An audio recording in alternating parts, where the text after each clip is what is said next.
একেই তো পাঙ্গাস মাছ, তার মধ্যে আবার শুটকি। এটা কোনো খাবার নাকি? না, হ্যাঁ এটাই খাবার, খুবই মজাদার খাবার। এটা আমার শাশুড়ি মা আমাকে শিখিয়েছে। এরকম আরো অনেক খাবার আমি আমার শাশুড়ি মায়ের কাছ থেকে শিখেছি। আমি রান্না তেমনটা ভালো পারতাম না, কিন্তু এখন দেখে দেখে ভালোই রান্না শিখে গেছি।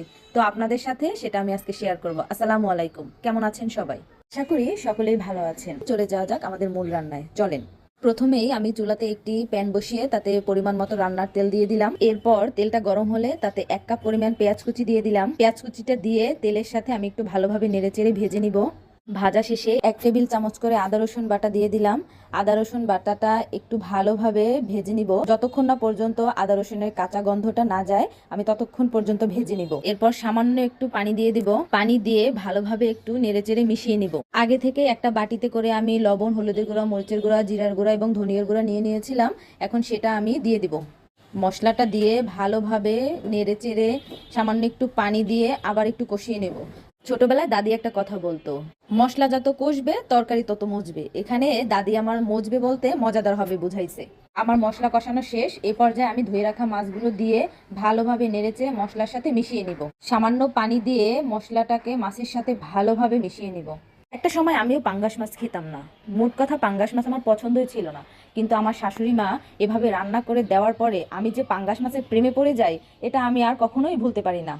মাঝে মাঝে আমার মনে হয় যে ইলিশ মাছ যদি জাতীয় মাছ না হয়ে পাঙ্গাস মাছ হতো তাহলে খুবই ভালো হতো। কেন বলতেছি এই কথাটা জানেন? কারণ ইলিশ মাছের যেই পরিমাণ দাম, বাংলাদেশের অনেক মানুষই এটা খেতে পারে না। আর পাঙ্গাস মাছ সেই তুলনায় একটু সুলভ মূল্যে পাওয়া যায়, তাই এটা সবারই নাগালের কাছে। এই মাছটা ছোট বড় সবাই খেতে পারে, কারণ এই মাছে কাটার পরিমাণ কম থাকে।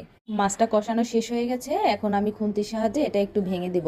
অনেকে এটাকে খুন্তি বলে না, আমাদের এলাকায় এটাকে খুন্তি বলে, আর শ্বশুরবাড়ির এলাকায় এটাকে উল্টানি বলে। আর কার এলাকায় কি বলে আপনারা প্লিজ কমেন্ট করে জানাবেন। এটাকে তো ভালোভাবে কষিয়ে নিলাম। এবার ঝোলের জন্য আমি সামান্য পরিমাণ পানি দিয়ে দিব। পানি দিয়ে ভালোভাবে নেড়েচেড়ে মশলা মিশিয়ে নিব। আমার রান্না প্রায় শেষের দিকে। এ পর্যায়ে আমি আগে থেকে ধুয়ে রাখা শুটকি দিয়ে দেব। নর্মালি পাঙ্গাস মাছ রান্না করলে কেমন হয় সেটা আমরা কম বেশি সবাই জানি, কিন্তু এইভাবে শুটকি দিয়ে রান্না করলে কেমন হয় সেটা আপনারা একবার বাসায় ট্রাই করবেন। আশা করি আপনাদের খুবই ভালো লাগবে। প্রথম প্রথম আমিও এটা খেতে চাইতাম না। আমার শাশুড়ি মা আমাকে জোর করলো যে একটু খেয়ে দেখো কেমন হয়েছে। তারপর যেহেতু সে আমাকে একটু জোরেই করলো, তখন আমি আর তার অনুরোধটা ফেলতে পারলাম না, তাই আমিও একটু ট্রাই করলাম। মাছটা হয়ে গেছে। নামানোর আগে আমি 2-3টা কাঁচামরিচ দিয়ে দিব এক্সট্রা ফ্লেভারের জন্য। কাঁচামরিচ দিলে আপনার তরকারির স্বাদটা একটু ভালো লাগবে খেতে, এবং ঘ্রাণটাও অনেক সুন্দর আসবে। তো গাইজ, আজকে এই পর্যন্তই। দেখা হবে খুব শীঘ্রই পরবর্তী কোনো রেসিপিতে। সেই পর্যন্ত আপনারা সবাই ভালো থাকবেন। আল্লাহ হাফেজ।